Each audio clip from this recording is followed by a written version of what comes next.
Quantas cores tem o arco-íris e quantos gêneros e orientações sexuais existem? A resposta dessas perguntas é a mesma, tem a quantidade de todo o espectro de cores, que muitas vezes nem são visíveis a olho nu ou também nomeadas.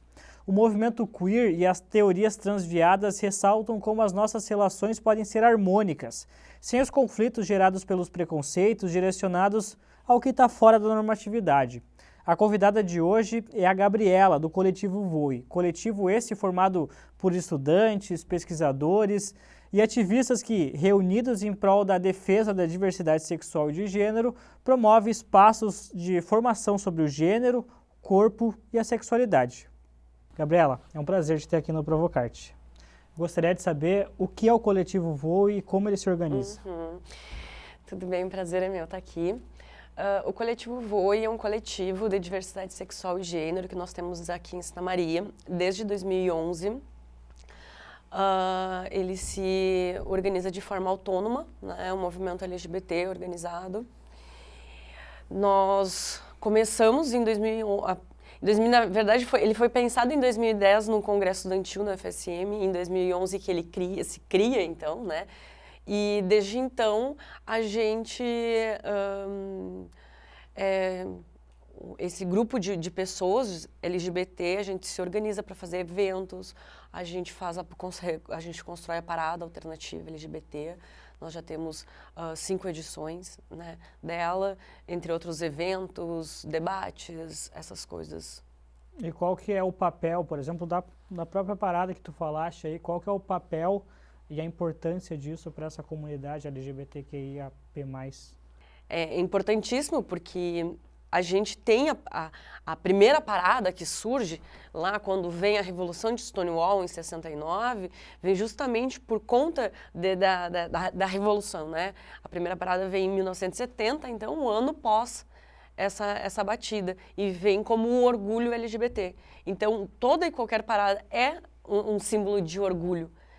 Então, para nós aqui em Santa Maria, poder organizar uma parada é muito gratificante, importantíssimo, principalmente porque nós somos uma cidade que tem a cultura da parada LGBT. Esse ano, agora de 2022, faz 20 anos que teve a primeira parada aqui em Santa Maria. Né? Não organizada, claro, pelo Voe. O Voe é um coletivo que surge só em 2011. Mas Santa Maria, antes disso, já tinha paradas. Então, esse ano, agora, faz 20 anos da primeira que nós tivemos aqui na cidade. Então, é bem simbólico. Santa Maria é uma cidade que concentrou sempre a parada para outras cidades aqui da região, né? E quando surgem as paradas, uma parcela da sociedade acaba criticando, né? Como que vocês percebem essas críticas? As pessoas LGBT vivem a crítica. Elas morrem. Nós somos o país que mais mata, né? Então, não é uma parada que vai mostrar as críticas, ou que vai apresentar críticas, ou que vai dizer, nossa, nós estamos sendo criticados. Não. A estrutura, a nossa estrutura, o nosso sistema social, da nossa sociedade, né, é LGBTfóbico. Então, essa pressão, essa LGBTfobia, ela é diária. Então, não é um evento pontual que mostra isso. Esse evento pontual mostra a pessoas héteros o que nós, pessoas LGBT, vivemos diariamente. Mas quem é LGBT sabe o que é. Viver, enfim, a opressão, o preconceito, com a vida em risco. Então, de uma forma ou outra, a parcela da sociedade que critica, ela já faz crítica sempre, não é só ao evento, né? Com certeza. E como é que tu percebe essa relação, né, do nosso atual sistema econômico, social e político com a violência sofrida pela comunidade? Nós vivemos, né, nesse sistema social, econômico e político opressivo para pessoas LGBT.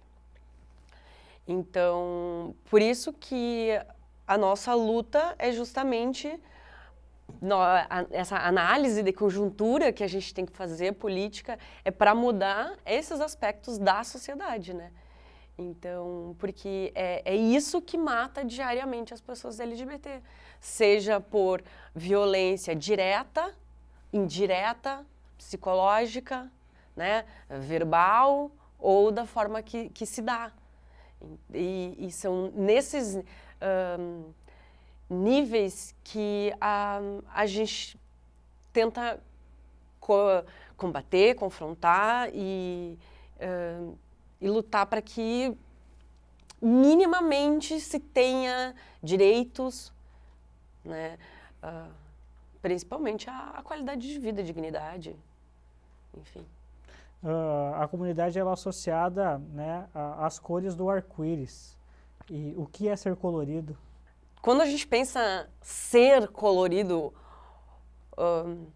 parece uma explosão de cores, né?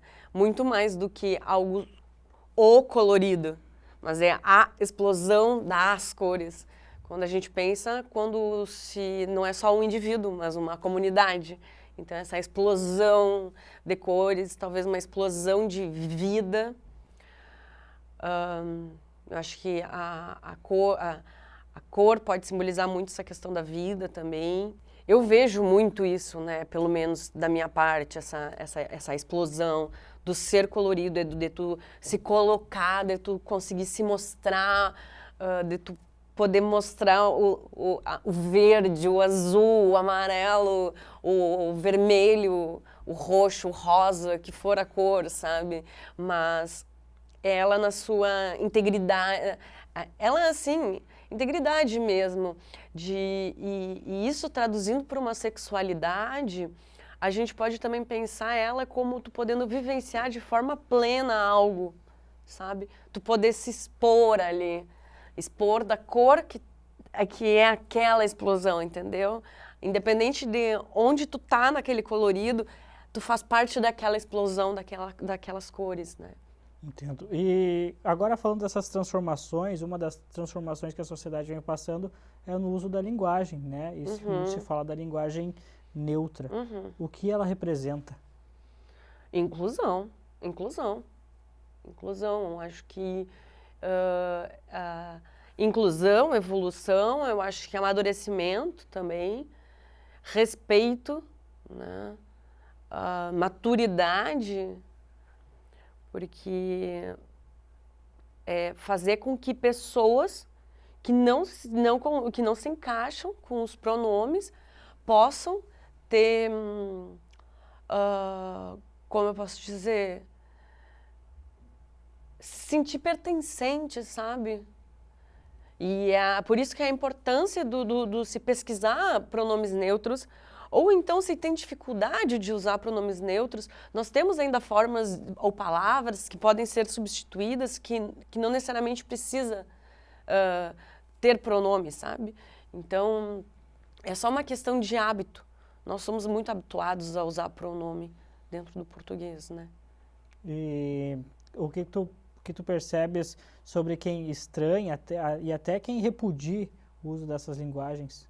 É que nem eu te falei, né? A gente sempre parte do princípio que a nossa sociedade é LGBTfóbica, é intolerante. Tudo que é novo é intolerante. Tanto que a gente tem um movimento hashtag orgulho hétero que estava há pouco tempo no Twitter, né? Nos trends do Twitter ali, acho que uns 3 dias estava, e é ridículo. Então, com um pronome neutro não é diferente, né? Também se passa isso. Porque as pessoas, elas têm dificuldade de amadurecer, sabe? Dificuldade de conseguir ter empatia, de olhar com alterismo para o outro, sabe? As pessoas querem continuar, parece que morando em cavernas e achando que é isso, sabe? Como se só existisse isso. E da mesma forma que acham que só existe homem e mulher, tem que casar, ter filho e sabe?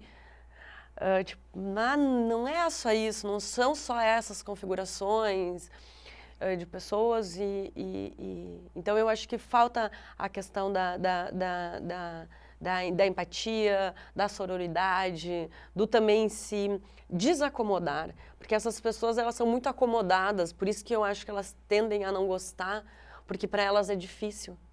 É difícil entender, né? E daí elas já não fazem nem questão disso. A Declaração Universal dos Direitos Humanos cita apenas a união familiar e casamento entre homens e mulheres, referindo-se ao binarismo de gênero e sexo. Caso fosse possível alterar essa informação na declaração, o que tu alterarias? Uhum. Tu diz pessoas não binárias também, colocar ali? Tu que me diz. Uhum. Deixa eu pensar. Sim, quando se fala casamento, a gente pensa o casamento monogâmico, né? Também. E quando a gente fala casamento monogâmico, trata logo da questão casamento homoafetivo. Como, então, o homem que casa com o homem, né? Gay. A mulher que casa com a mulher lésbica. Mas a gente esquece as pessoas bissexuais nisso.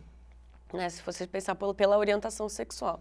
A gente esquece das pessoas bissexuais. Por exemplo, se fosse 3 pessoas querendo casar ou algo assim, aí a orientação sexual de uma delas pode ficar invisibilizada também. Eu não sei, agora que me veio só isso na cabeça, não sei o que você quis me instigar, mas achei interessante. Não sei, eu pensei mais num trisal casando e a bissexualidade invisibilizada. Entendo. No bairro Urlândia, aqui em Santa Maria, abriga um dos poucos alojamentos para travestis e transexuais registrados no Brasil, que é o alojamento Verônica. O que é ele e como ele está hoje? Então, acho que é importante começar explicando quem é a Verônica, né? Verônica é uma mulher trans, lutadora, guerreira, maravilhosa, uma amiga, que além... deu uma batida no microfone. Que, para além de uma amiga, assim, de luta mesmo, ela era uma amiga mesmo, e que ela foi assassinada em 2019, numa sequência de assassinatos que nós tivemos aqui em Santa Maria, né? Então, foi 2019/2020, esses assassinatos. Foram 5 trans, em 5 meses. Um número muito alto no índice nacional, até. E a Verônica foi uma dessas vítimas.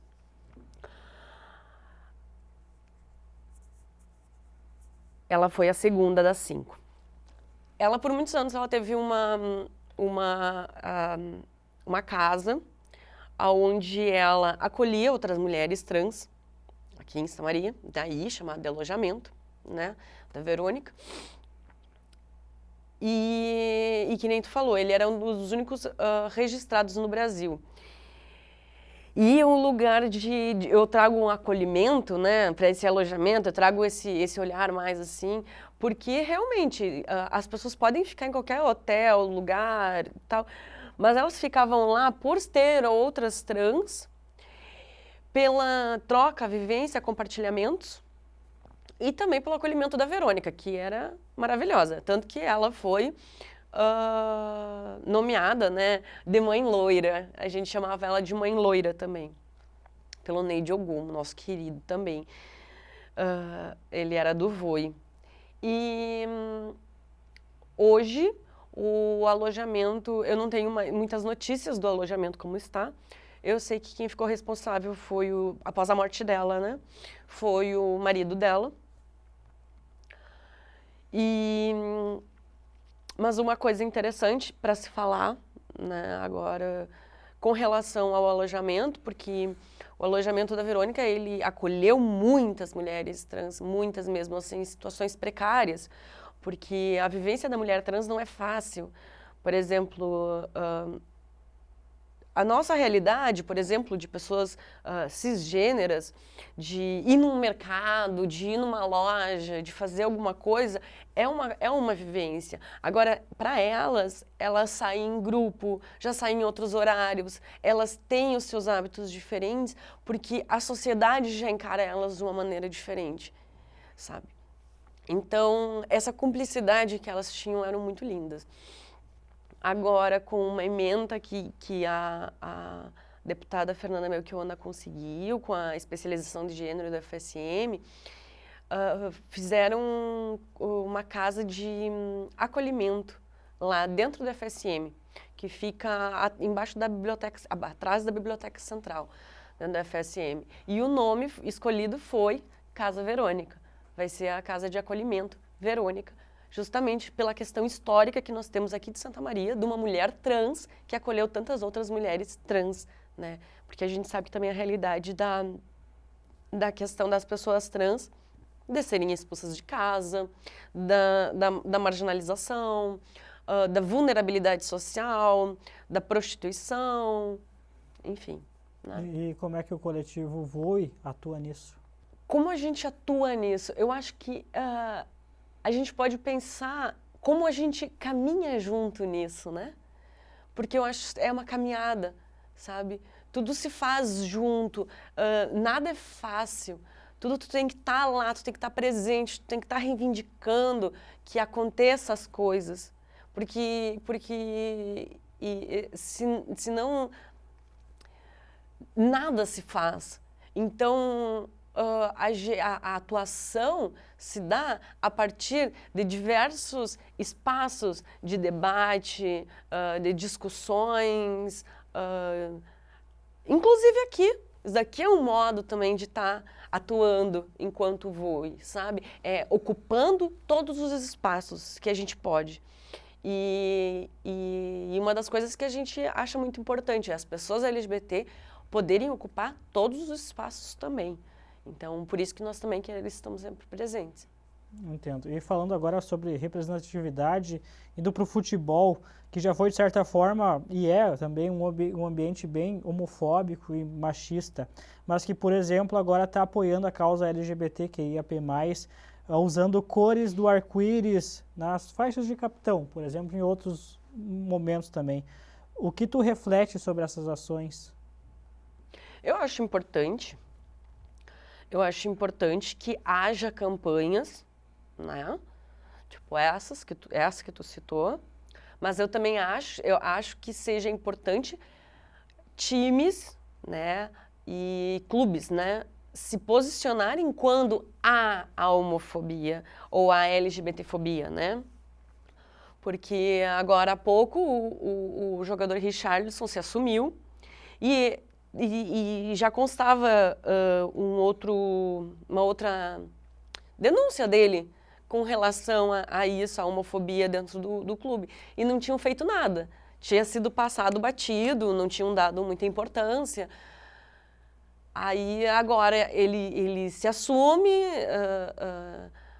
mês de junho, do orgulho, então dá todo nossa, que legal, vamos trazer esse debate. Mas o que o clube fez antes por ele, né? Tipo, até que ponto ele botou a cara dele a tapa, mas até que ponto o futebol, o clube também arcou com isso? Porque a gente precisa de pessoas que também comprem a nossa luta.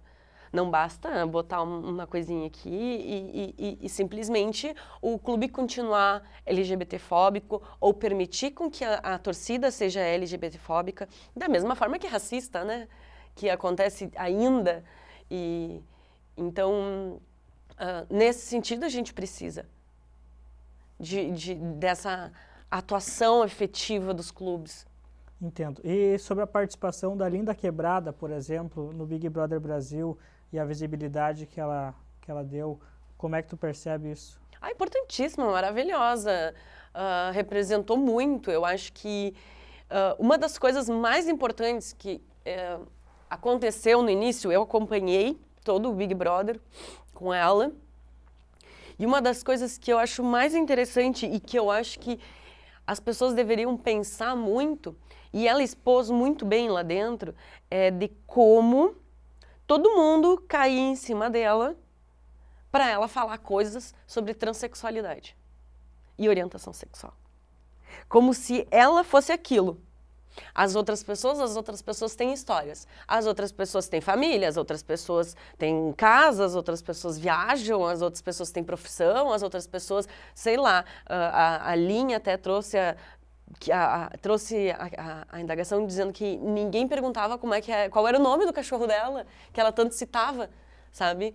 E porque todo mundo só queria saber acerca do ser dela enquanto trans, né, travesti, desculpa, e sobre questões de orientação sexual ou essas coisas. E é interessante porque reduziu ela a só essa pessoa. Que, claro, é um papel que ela também ocupa na sociedade, sabe? O corpo dela é político. Aonde ela vai, ela está de forma política também. Mas ela também é uma pessoa que estava confinada num Big Brother e ia ficar 3 meses, né? Queria que ficasse 3 meses. E esses pequenos detalhes, que é o que sustentam um dia a dia, as pessoas acabavam fazendo com que se tornasse muito pesado, né? Um clima pesado, porque sempre quando estava com ela eram assuntos pesados, porque esses assuntos são pesados. Então, eu acho que foi muito importante a presença dela. Eu acho que ela conseguiu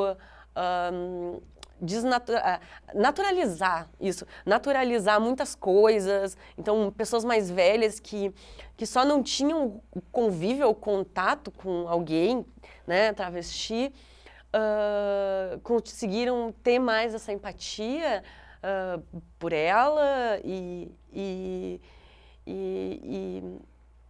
eu acho que foi assim, muito importante mesmo, muito importante. Eu avalio de uma forma muito assim, muito... É difícil, deve ter sido muito difícil para ela, mas a minha avaliação é muito positiva, muito positiva. Da mesma forma, quando a gente teve o Gil lá dentro. Gabriela, eu agradeço a tua participação aqui no Provocarte. Obrigada, eu que agradeço estar aqui.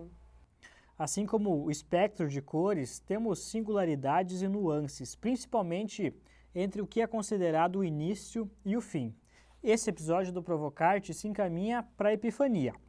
Nos despedimos com a certeza de que o mundo se transforma e que, coletivamente, há mais força para organizar essa transformação.